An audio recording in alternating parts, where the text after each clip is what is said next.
Hello guys, I wanted to throw together a little video about the truth about Overwatch theories, and the answer may surprise you.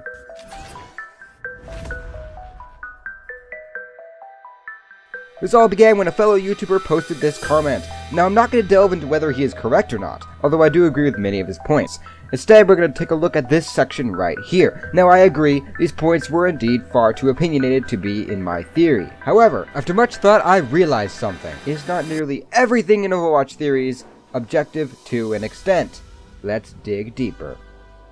Voice lines. As you know, nearly every theory out there has some in-game voice line as evidence to back up their claim, including all of mine. So the question is, are voice lines solid evidence? To be blunt, no. Let me explain. Let me give you a sample of two interactions between characters. The first one is between Reaper and Mercy. What happened to you? You tell me, Doc. And the second is between Tracer and Tracer. Whoa, it's me! Is my chronal accelerator malfunctioning again? Wait, that's what I was just thinking. Spooky. Alright, so here's the question. Which is canon?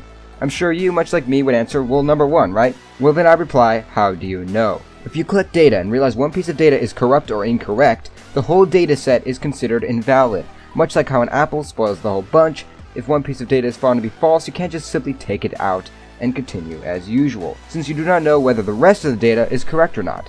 In the same way, if we know that one piece of evidence is false, Tracer talking to Tracer, or Samac talking to Lucio, then you cannot simply ignore it and still declare that Reaper and Mercy had the conversation without more evidence to back it up. Now it's most likely true, but in the eyes of solid evidence, it fails.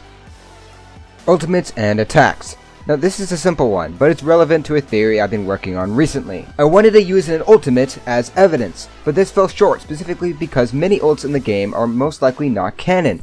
Mercy's revive, Diva's summoning mech, and Junkrat's tire that explodes but appears back are all very unrealistic, therefore it's hard to use this as any sort of evidence per se.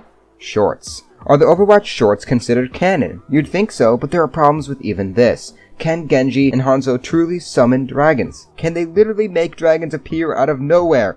I don't know. This relates back to the ultimates point I made before. Now this is more like an objective claim about objective claims. All I'm trying to point out is that in the world of Overwatch, it doesn't seem to contain magic but rather technology, so the idea that he can literally create energy from shouting some Japanese words seems a bit off. Of course, this is just me, this is an opinion, so that's kind of weird, right? But if you do agree with me, then technically the shorts can't be super secure, since some of it may be false.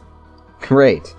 All in all, having any sort of evidence is really hard for a game like Overwatch. The lore is presented in a variety of ways, from comics, shorts, the wiki, websites, and of course the game itself. Each source presents its information in different ways, many in exaggerated forms. In the end, I think we as theorists cannot make a theory based on solid evidence, but instead have to resort to a semi-objective claim.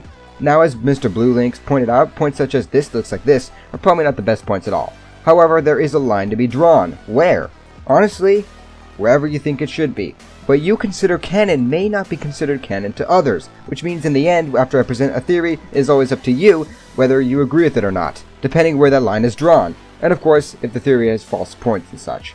Thank you, Mr. Blue Links, for your input, and thanks to all of you for watching. Where do you draw the line? Comment down below, and don't forget to throw me a like, subscribe, your souls to me. See ya, guys!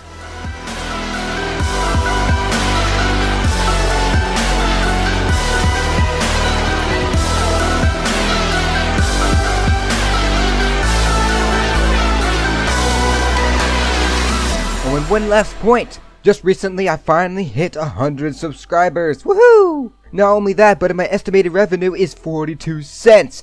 A little bit more and I can quit my day job. In all seriousness, thank you guys for being such a cool community and kind of exploding here. I can't wait to see what we will grow up to. Thank you guys. See ya.